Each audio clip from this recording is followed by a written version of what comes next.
आप देख रहे हैं मीडिया विज़न न्यूज़ चैनल। हमारे चैनल को लाइक, शेयर, सब्सक्राइब करें। महाभारत भारत का सबसे बड़ा महाकाव्य ग्रंथ है, जिसे भारत का सबसे ऐतिहासिक और दार्शनिक ग्रंथ माना जाता है। महाभारत को पंचम वेद माना जाता है। महर्षि वेद व्यास ने सभी प्रमाणिक विवरणों के साथ महाभारत की रचना की थी और हिंदू धर्म में ये अकाट्य विश्वास है कि महाभारत में उल्लेखित समस्त घटनाएं सत्य के धरातल पर रची गई हैं। लेकिन दुनिया में बहुत से नास्तिक लोग ऐसे हैं जो महाभारत को काल्पनिक ही मानते हैं। महाभारत सच है या झूठ है, हमेशा एक उलझन लोगों के मन में बनी रहती है। लेकिन आज हम कुछ पौराणिक और वैज्ञानिक सबूतों के आधार पर यह प्रमाणित करने की कोशिश करेंगे कि महाभारत एक सच्चाई है। सबसे पहले बात करते हैं कुरुक्षेत्र की लाल मिट्टी की। जैसा कि हम जानते हैं कि महाभारत का युद्ध कुरुक्षेत्र में हुआ था, जो हरियाणा राज्य में पड़ता है। तबाही से भरपूर और नरसंहार की प्रचुरता के कारण महाभारत के युद्ध में इतना खून बहा था कि वहाँ की धरती आज भी लाल है। पुरातत्व वैज्ञानिकों ने भी ये माना है कि महाभारत का युद्ध वास्तव में घटित हुआ था, क्योंकि उस स्थान पर तीरों और भालों को जमीन में गड़ा पाया गया था, जिनकी जांच करने पर उनको 2800 ईसा पूर्व का बताया गया है, जो कि लगभग महाभारत काल का ही समय माना गया है। अब बात करते हैं अर्जुन के चक्रव्यूह की। जैसा कि हमें अर्जुन के चक्रव्यूह के बारे में महाभारत में पढ़ा ही है, लेकिन इस चक्रव्यूह का एक जिंदा सबूत भी है, जो हिमाचल प्रदेश के हमीरपुर जिले में बसा हुआ राजनोवा गांव है।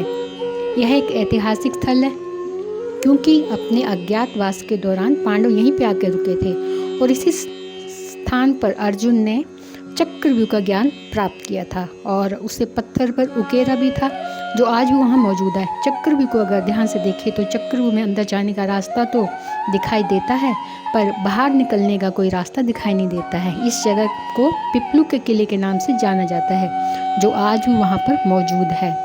ब्रह्मास्त्र और न्यूक्लियर वेपन। महाभारत में हमने ब्रह्मास्त्र नाम एक भयानक अस्त्र के बारे में सुना है और पढ़ा भी है। ब्रह्मास्त्र को भगवान ब्रह्मा के द्वारा सत्य और धर्म की रक्षा के लिए बनाया गया था और यह एक विनाशकारी परमाणु हथियार था, जिसे केवल दूसरा ब्रह्मास्त्र ही रोक सकता था और जो इसे छोड़ता था वो इसे वापस लाने की क्षमता भी रखता था। रामायण में जब लक्ष्मण ने ब्रह्मास्त्र को प्रहार करना चाहा तो भगवान राम ने लक्ष्मण को यह कहकर मना कर दिया था कि अभी इसका उपयोग करने का सही समय नहीं है, क्योंकि इससे सारी लंका तबाह हो जाएगी और बेकसूरों की जान भी चली जाएगी। रामायण काल और महाभारत काल में भी यह अस्त्र केवल गुने चुने योद्धाओं के पास ही होता था। रामायण में यह अस्त्र लक्ष्मण के पास था और महाभारत काल में द्रोणाचार्य, अश्वत्थामा, कर्ण, अर्जुन, युधिष्ठिर के पास था। यह अस्त्र इतना अचूक था और घातक होता था कि सारी दुनिया को तबाह करने की क्षमता रखता था।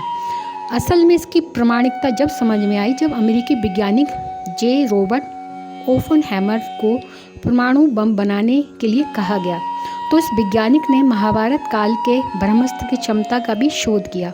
1939 से लेकर 1949 के बीच अमेरिका के वैज्ञानिकों की टीम इस पे काम करती रही और 16 जुलाई 1945 को इसका पहला परीक्षण किया गया और इसके धमाके का परिणाम बिल्कुल वैसा ही था जैसा कि पौराणिक ग्रंथों के ब्रह्मास्त्र के बारे में बताया गया था। इस बम के सफल परीक्षण के बाद रॉबर्ट गीता का श्लोक पढ़ते हुए रोने भी लगा था और उसने माना कि महाभारत काल में इसका उपयोग ब्रह्मास्त्र के रूप में हुआ था। लेकिन हमारे देश के कुछ धर्म विरोधी लोग ऐसे भी हैं जो इस धर्म युद्ध को केवल कोरी कल्पना ही मानते हैं, जो अति दुखनीय विषय ही है। भगवान श्री कृष्ण की द्वारिका नगरी। भगवान श्री कृष्ण द्वारिका नगर के राजा थे और महाभारत काल में इस बात की जानकारी भी मिलती है कि नगरी जलमग्न हो गई थी और पूरा नगर समुद्र में समा गया था। अब आपको जानकर हैरानी होगी कि पुरातत्व विभाग को गुजरात के पास समुद्र के नीचे पुराना शहर मिला है और इसके प्रमाणों से पता चलता है कि ये वही द्वारिका नगरी है जिसका उल्लेख महाभारत में किया गया है। क्या आपको भी ऐसा लगता है? तो कमेंट करके मीडिया विज़न को जरूर बताएं। केदारनाथ और पशुपतिनाथ मंदिर। पौराणिक कथाओं के अनुसार जब महाभारत काल में पांडवों के द्वारा अपने सगे रिश्तेदारों का रक्त बहाया गया तो भगवान शिव उनसे रुष्ट हो गए। ऐसे में भगवान कृष्ण के कहने पर सभी पांडव उनसे माफ़ी मांगने के लिए निकल पड़े थे। काशी में पांडवों को देख के भगवान शिव वहाँ से अंतर्ध्यान हो गए और एक अन्य स्थान पर जाके प्रकट हो गए थे, जिससे अब केदारनाथ धाम के रूप में जाना जाता है। शिव का पीछा करते करते पांडव भी केदार धाम पहुँच गए, लेकिन उनको देख के भगवान शिव भैंसों का रूप लेकर वहाँ खड़े भैंसों के झुंड में छिप गए, लेकिन पांडवों ने पहचान लिया। ये देखकर भगवान शिव भैंसे के रूप में ही भूमि में समाने लगे। तब भीम ने अपनी ताकत के बल पर गर्दन से पकड़कर उन्हें धरती में समाने से रोक लिया था। भगवान शिव इसके बाद अपने असली रूप में आ गए। उन्हें अपने असली रूप में आना ही पड़ा, तो उन्होंने पांडवों को क्षमादान भी दे दिया। इसके बाद भगवान शिव की भैंसा रूपी सिर तो बाहर आ ही गया था, और जहाँ उनके सिर को विराजित किया गया वो स्थान पशुपतिनाथ मंदिर के रूप में जाना गया। केदारनाथ धाम और पशुपतिनाथ मंदिर आज भी मौजूद हैं। अगर ये दोनों मंदिर आज भी मौजूद हैं तो ये बात भी 16 आने सच है कि महाभारत का युद्ध हुआ है। लाक्षागृह। अगर महाभारत के बारे में कोई भी व्यक्ति अल्प ज्ञान रखता भी होगा तो उसको लाक्षागृह के बारे में अवश्य सुनता या जाना होगा, क्योंकि इसके ऊपर कई सीरियल बन चुके हैं। तो लाक्षागृह की महाभारत काल की एक महत्वपूर्ण भूमिका है। कौरवों ने पांडवों को मारने के लिए लाक्षागृह की साजिश को रचा था, लेकिन पांडव एक सुरंग के माध्यम से सुरक्षित बाहर आ गए थे। कहते हैं यह सुरंग आज भी उत्तर प्रदेश के बरनाबा नामक स्थान पर मौजूद है। महाभारत की सत्यता को प्रमाणित करने के लिए कई सबूत और भी मौजूद है, जिनमें से महारथी कर्ण का अंगराज्य है। कर्ण कुंती के सबसे बड़े पुत्र थे, दुर्योधन के मित्र थे, जिनको दुर्योधन ने भेंट स्वरूप अंगराज्य दिया था। उस समय का अंगराज्य आज उत्तर प्रदेश के गोंडा जिले के रूप में जाना जाता है। साथ ही जरासंध द्वारा अपने राज्य के कुछ हिस्सों को कर्ण को दिए जाने की बात भी कही गई है, जो आज बिहार में मुंगेर और भागलपुर जिले के रूप में जाने जाते हैं। बात महाभारत काल की हो और गीता का जिक्र न हो, ऐसा हो ही नहीं सकता।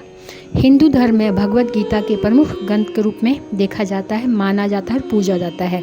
ये बात तो जन साधारण जानती है कि गीता के वचनों को महाभारत के युद्ध में श्री कृष्ण अर्जुन को सुनाया था, और कोई साधारण पुरुष ऐसे वचन का उच्चारण नहीं कर सकता, इतने गूढ़ ज्ञान को प्रकट नहीं कर सकता है। गीता में कृष्ण अर्जुन का नाम का उच्चारण बार बार करते हैं। इसका मतलब है कि अर्जुन थे तो पांडव हैं, जब पांडव थे तो कौरव जरूर थे, और अगर कौरव पांडव दोनों हैं तो महाभारत का युद्ध तो अवश्य ही होगा। लेकिन कुछ धर्म विरोधी व्यक्ति इन महाभारत कालीन घटनाओं को काल्पनिक मानते हैं, जो अति दुख का विषय लगता है। हमें इस पर विचार करना चाहिए कि हम अब किस राह पर जा रहे हैं।